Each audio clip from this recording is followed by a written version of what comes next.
बैंगलोर। रात के 2 बज रहे थे। त्रिपाठी मैंशन हॉल में काफी सख्त और डरवाना माहौल था। 3 से 4 माफिया के आदमी त्रिपाठीज पर गन ताने खड़े थे। बाकी आदमी घर के चारों तरफ पहरा दे रहे थे। त्रिपाठीज जहां अनिल त्रिपाठी, जो इंडिया के टॉप 5 में आने वाले जाने माने बिजनेस टाइकून हैं, उसके 2 बच्चे जो अभी 18 के भी नहीं हुए थे, और उसकी बीवी राधिका त्रिपाठी। पूरा परिवार अभी उनके सामने किसी राजा की तरह बैठे हुए शख्स के सामने सिर झुकाए बैठे हुए थे।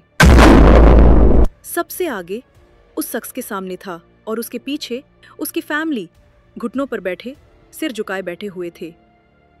अनिल के सामने जो आदमी चेयर पर बैठा हुआ था, उसने पूरे काले कपड़े पहन रखे थे। उसने ब्लैक गॉगल्स और मास्क पहना हुआ था। उसके एक हाथ में गन थी जिसे गोल गोल घुमा रहा था। दूसरे हाथ से अनिल के बालों को किसी पालतू कुत्ते की तरह सहला रहा था। अनिल के आंखों में उस आदमी का डर साफ दिखाई पड़ रहा था। उस आदमी के वजह से अनिल के रोंगटे खड़े हो चुके थे। उसकी सांसें तेज चल रही थी। अनिल ने सहमी हुई और डरी हुई आवाज में बोला, तुम्हें सब कुछ दे चुका हूं। मेरी गलतियों की सजा मेरी फैमिली को मत दो, प्लीज। उन्हें जाने दो। मुझे नहीं तो कम से कम मेरे बच्चों को जाने दो। वो अभी काफी छोटे हैं। प्लीज, मैं तुमसे भीख मांगता हूं। ऐसा कहते हुए वो उसके पैर पकड़ लेता है। मानो उस आदमी को तो जरा सा भी फर्क नहीं पड़ रहा था, जैसे कि उसके सीने में दिल ही ना हो। वो के चेहरे के करीब आया और कान में कहा, तुम मरोगे तभी तो मुझे वो मिलेगा जिसे मैं पाना चाहता हूं। So goodbye. इतना कहकर उंगली से इशारा करता है कि मार दो उसकी फैमिली को। राधिका के साथ साथ उसके बच्चे भी रोते हुए अपनी जिंदगी की भीख मांग रहे थे। नहीं नहीं, हमें जाने दो। उनकी ये आवाज बस कुछ सेकंड गूंजती है और सभी के सिर के आर पार गोली निकल जाती है। सभी को मारकर वो आदमी और उसके लोग घर के बाहर निकले। उस आदमी ने अपनी गर्दन दाई तरफ की ओर कुछ इशारा किया। इशारे को समझकर उसके आदमी ने हाँ में सिर हिलाया और पूरे घर को आग लगा दी।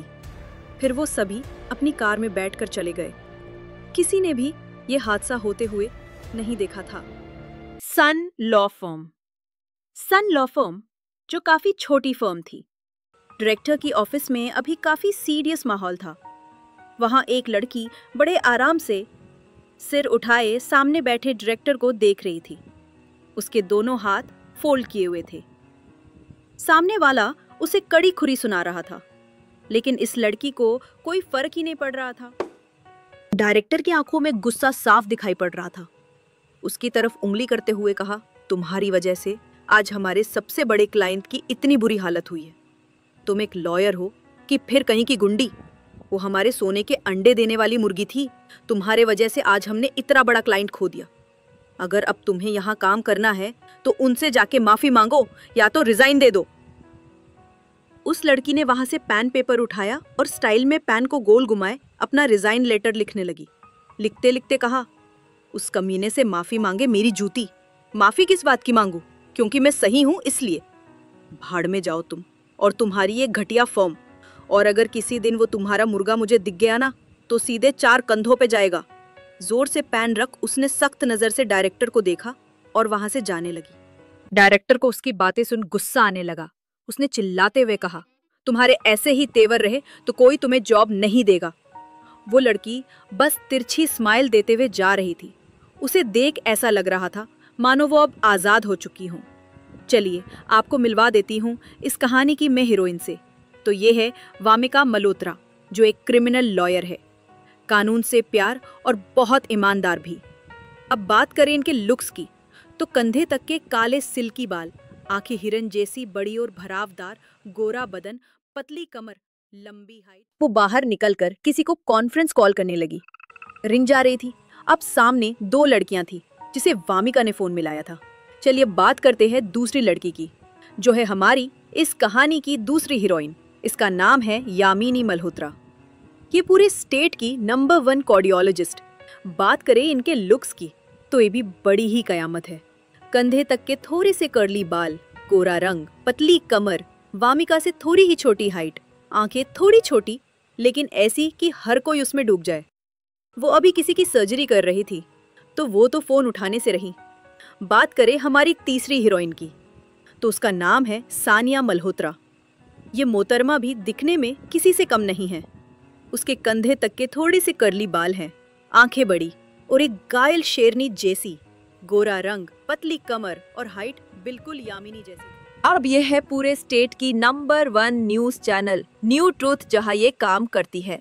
वो अभी मीटिंग रूम में थी। उसके सामने उनके सर बहुत कुछ भाषण दे रहे थे। उसने एक बार अपनी फोन की तरफ देखा जिसमें डायनामाइट गर्ल्स फ्लैश हो रहा था। हाँ, ये उनके छोटे से ग्रुप का नाम है। वो अपनी फोन को देख ही रही थी कि उनके बॉस की जोर की चीख सानिया के कानों पर पड़ी। वो अचानक भड़क गई और उनकी तरफ देखने लगी। उसके बॉस ने कहा, तो मिस मल्होत्रा, आपको इस वीक में कुछ मसालेदार, कुछ क्रंची खबर लानी होगी और ये आपका इस हफ्ते का टास्क है। सानिया ने मन ही मन कहा, ये कोई खाना है जो मसालेदार क्रंची बोल रहा है बूढ़ा कहीं का? और फिर स्माइल देते हुए, या सर। अब आप ये सोच रहे होंगे कि ये तीनों क्या बहनें हैं? तो बता दूं कि जी नहीं, ये तीनों की बदकिस्मती से सरनेम सिर्फ एक है, मल्होत्रा। बाकी तीनों तो बहुत पुराने दोस्त हैं। अब इनकी खूबसूरत, मासूम, भोली भाली शकल पर मत जाना। तीनों ही एक से बढ़कर एक हैं। तीनों की तीनों कोल्ड बीस्ट हैं। इनके बॉयफ्रेंड तो नहीं है, लेकिन तीनों की नीयत ऐसी है कि बॉयफ्रेंड होते हुए भी उनके सामने कोई दूसरा हॉट बंदा गुजरे तो देखने में पीछे नहीं हटेगी और नहीं लाइन मारने में। तीनों में ईमानदारी और कानून का कीड़ा बसता है। नहीं वो खुद कुछ बुरा करती है और नहीं करने देती है। तीनों एक ही उम्र के 24 साल के हैं और तीनों एक साथ एक ही फ्लैट में रहती हैं। इतना ही नहीं, फ्लैट के बाहर इनकी नेम प्लेट भी 444 द डायनामाइट गैंग है। वही वामिका, फोन जेब में रख। चलो, सभी इस वक्त बिजी है, कोई बात नहीं, घर पे बात कर लूंगी। वो चलते चलते रुक गई और किसी बड़ी सी बिल्डिंग को देखने लगी। वो बिल्डिंग बहुत ही बड़ी थी। उसने उस सामने वाली बिल्डिंग को देखकर कहा, सुना है तुम बहुत ही ईमानदार लॉ फर्म हो। तुम्हें पता है मेरा सपना है कि एक दिन तुम्हारे साथ काम करूं और एक दिन बहुत ही बड़ी लॉयर बनूं। वो अभी इतना ही बोलकर चल रही थी कि उसके फोन पे मैसेज आया। वो मैसेज पढ़कर वो खुशी से कूदने लगी थी। उसकी बड़ी आंखें हंसने की वजह से छोटी हो गई थी। To be continue. कौन था वो आदमी जिसने त्रिपाठीज को मार डाला? उनकी क्या दुश्मनी थी? जानने के लिए बने रहिए। Civil hospital. Yamini operation theatre से बाहर निकली और अपने ग्लव्स को निकाले डस्टबिन में डाल देती है। अपनी जेब में से फोन निकालकर फोन को चेक करते हुए स्माइल देती है। इन फोन उसने एक मैसेज सेंड किया। वामिका ने तुरंत देख भी लिया। यामिनी ने लिखा था, क्या हुआ, जॉब छोड़ दी? वामिका ने स्माइल के साथ कहा, हाँ, वो फर्म ही पूरी भ्रष्टाचार से भरी हुई थी। गलती कर दी कि पहले वहां ज्वाइन किया मैंने। लेकिन कोई बात नहीं, मेरे पास बहुत ही बड़ी खुशखबरी है और वो ये है कि शेखावत लॉ फर्म से इंटरव्यू कॉल लेटर आया है। तो आज दोपहर जाने वाली हूँ। उम्मीद है कि मैं पास हो जाऊंगी। यामिनी ने कहा, हो जाएगी, और वो बहुत ही अच्छी फार्म है, ऐसा सुना है मैंने।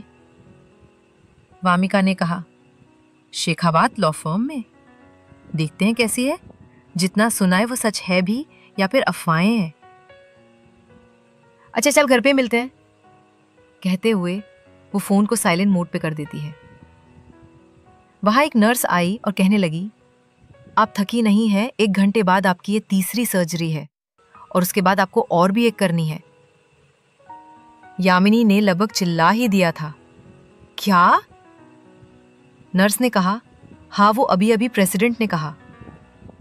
यामिनी ने दांत पीसते हुए मन ही मन, इसकी तो मैं, साला कमीना, घटिया इंसान, क्या उसे पता नहीं कल रात से मैं यहां गधों की तरह बस काम किए जा रही हूं? यामिनी को तो आज उस प्रेसिडेंट का हार्ट निकाल कर मार देने का मन कर रहा था। उसने स्माइल के साथ कहा, कोई बात नहीं, मैं कर दूंगी। पेशेंट की जान बचाना सबसे पहला फर्ज है, तो मैं पीछे नहीं हट सकती। तुम सब रेडी करो, मैं तब तक आराम कर लेती हूँ। और फिर थोड़ा आराम करने अपने कैबिन में चली गई। एवीआर विला कामा। एक लड़का शर्ट का बटन बंद कर रहा था। उसके खुली चेस्ट के दाहिने तरफ एक चील का डार्क टैटू बना हुआ था। वो ड्रॉवर खोलता है जिसमें बहुत सारी ब्रांडेड घड़ियां थीं। उनको देखते हुए एक घड़ी को चुनकर पहनता है। वो साथ में न्यूज़ भी सुन रहा था। उसने त्रिपाठीज की मौत की खबर सुने एक तरफा। डेविल स्माइल देने लगा। खुद को आईने में देख वो बहुत ही अजीब सी सिटी बजाने लगा, मानो उनकी मौत पर वो बहुत खुश हो। उस सबसे ब्लैक प्लेजर को पहनते हुए किसी को फोन मिलाता है। कोई जवाब ना मिलने के वजह से वो सीधे नाश्ता करने के लिए नीचे चला जाता है। ये है हमारे तीसरे hero Vihan Shekhawat. Attractive personality, ताली गहरी आंखें, गोरा रंग, उम्र 25 साल। ये जनाब अपनी फाइटिंग स्किल के लिए जाने जाते हैं। हमारे दूसरे हीरो की पर्सनालिटी ही ऐसी है कि हर कोई इसका दीवाना हो जाता है। ये जनाब को गुस्सा बहुत ही कम आता है, लेकिन जब भी आता है तो किसी की भी नहीं सुनते। भाइयों से काफी प्यार है। वो घड़ी में टाइम देखते हुए वहां के लिविंग रूम के सोफे पे जाकर बैठ गया और घड़ी को देखते हुए एक मैगजीन हाथ में उठा ली। राजीव किसी से बात करते हुए मेंशन के अंदर दाखिल हुआ। राजीव विहान का मैनेजर है। विहान एक बार उस पर नजर डालता है और मैगजीन की तरफ देख बोला, क्या वो अब तक घर नहीं आया? राजीव ने कहा, जी नहीं सर, वो देर रात तक रेसिंग कर रहे थे और फिर पता नहीं वो कहाँ है। मैं कब से पता लगाने की कोशिश कर रहा हूँ, लेकिन थोड़ा डरते हुए बोला, बस मुझे 10 मिनट दीजिए, मैं अभी पता लगवा देता हूँ। छोड़ो, रहने दो। पूरी रात तो तुम पता लगा नहीं सके तो 10 मिनट में क्या उखाड़ लोगे? वो आता ही होगा और कल से तुम्हें आने की कोई जरूरत नहीं है, तुम जा सकते हो। ये सुन राजीव की आंखें हैरानी से बड़ी हो गई। वो ये तो अच्छे से जानता ही था कि विहान को कोई भी लापरवाही बर्दाश्त नहीं है।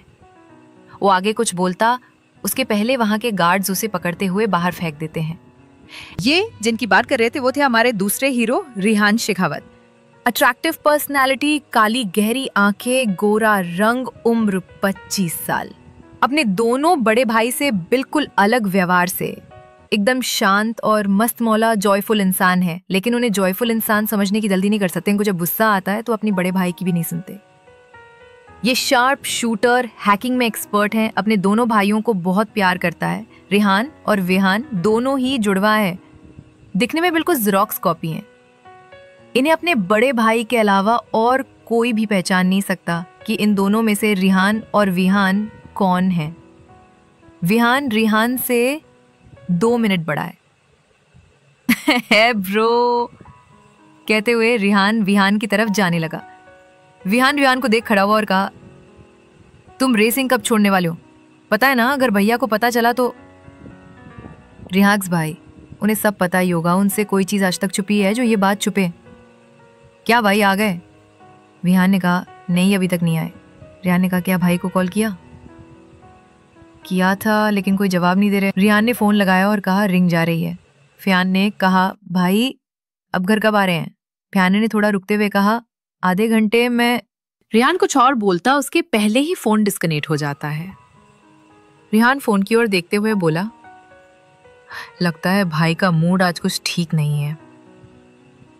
रिहान फोन। अब बात करें हमारे इस कहानी के मेन हीरो की, तो इनका नाम है अरहान शेखावत। फाइट्स के साथ साथ एक बेहतर शूटर, शार्प माइंड, इनके मुकाबले के सामने कोई नहीं आ सकता। इसकी हर चाल को जानना बहुत ही मुश्किल है। अरहान हार्ड पर्सनालिटी वाला, अट्रैक्टिव, पूरे एशिया का खतरनाक और खूंखार माफिया है।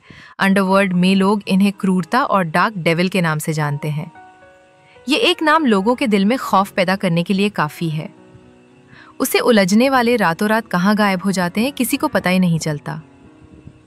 बात करें इनके लुक्स की, तो गोरा रंग, हल्की सी अच्छी बियर्ड, जिससे वो और भी ज्यादा अट्रैक्टिव और चार्मिंग लग रहा था। हल्की सी ब्राउनिश आंखें, मस्कुलर बॉडी, उम्र 27 साल, व्यवहार से नाक पर गुस्सा, टाइम का पाबंद, भाइयों से काफी प्यार है, सबके साथ रूर और गुस्से से बातें करता है, वहीं अपने भाई के साथ नरमी से पेश आया है। अस्कनेक कर अपने जेब में रख देता है। उसके दोनों हाथों में खून था जो सूखा हुआ था। उसके वाइट शर्ट पर खून के बड़े बड़े धब्बे थे जो सूखा चुके थे। उसके माथे पे खून सूखा हुआ था। वो उसका नहीं बल्कि किसी और का था। उसके हाथ में एक दूसरा फोन था जिसे वो बार बार गोल गोल घुमा रहा था। फोन को देखते हुए बोला, मिस मल्होत्रा, जो नहीं देखना चाहिए था वो देखकर तुमने बहुत बड़ी गलती कर दी। अरहान के चेहरे पे अभी सिर्फ एक क्रिपी स्माइल थी।